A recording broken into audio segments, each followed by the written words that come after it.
ఎంత పెద్ద భూ కుంభకోణం అంటే ఇవాళ రేవంత్ రెడ్డి ప్రభుత్వం తెరలేపింది. సామాన్యమైన భూ కుంభకోణం కాదు. ఒకటి కాదు, రెండు కాదు. హైదరాబాద్లో చాలా పెద్ద ఎత్తున మన దగ్గర పారిశ్రామిక వాడలు ఉన్నాయి. ఉదాహరణకి హైదరాబాద్ నడిబొడ్డున అజామాబాద్ ఇండస్ట్రియల్ ఏరియా ఉంటుంది.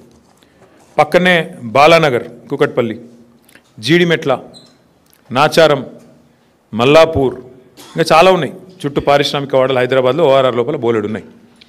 ఎక్కడ కూడా ఇవాళ మార్కెట్లో మీరు చూసినట్టయితే అక్కడ ఎకరం 40-50 కోట్లకు తక్కువ ఎక్కడ ఉండదు. గజాల లెక్కనే ఉంది, ఎకరం లెక్క కూడా లేదు. గజాల చొప్పున 2 లక్షలు, 1,00,000-1,50,000 గజానికి ఈ స్థాయిలోనే ఉంటుంది.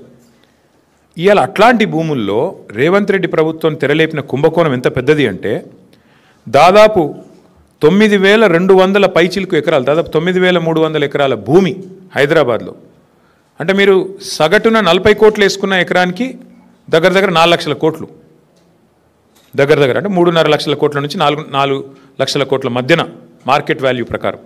లేదు 50 కోట్లు వేసుకున్నారనుకో సగటున దగ్గర 5 లక్షల కోట్ల విలువ చేసే ఆస్తిని, అందులో మరి ఇవాళ ఆయన అనుయాయులకు, ఆయన వందిమాగదులకు, ఆయన బామ్మర్దులకు, ఆయన తమ్ముళ్లకు, ఆయన చుట్టూ ఉండే బ్రోకర్లకు ఇవాళ ఒప్పందాలు కుదిరించి ఒక అతిపెద్ద భూ కుంభకోణానికి రేవంత్ రెడ్డి ప్రభుత్వం మొన్న జరిగిన కేబినెట్ సమావేశంలో తెరలేపింది.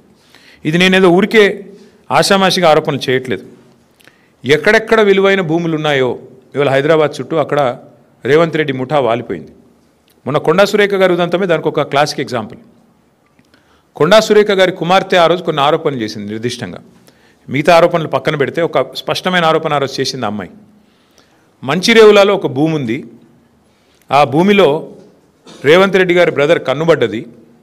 అందుకే ముఖ్యమంత్రి గారు జపాన్లో ఉంటే కూడా మేము అక్కడ ఆ భూమి కాడికి పోయేందుకు ఎండోమెంట్స్ రోడ్డు పర్మిషన్ ఇస్తే, ఎండోమెంట్స్ వాళ్ళు ఉన్న భూమిలోకి వెళ్ళి రోడ్డు పర్మిషన్ ఇస్తే ముఖ్యమంత్రి గారు జపాన్లో ఉండి కూడా ఆ ఫైల్ తెప్పించుకొని ఆపేసిండు. అంటే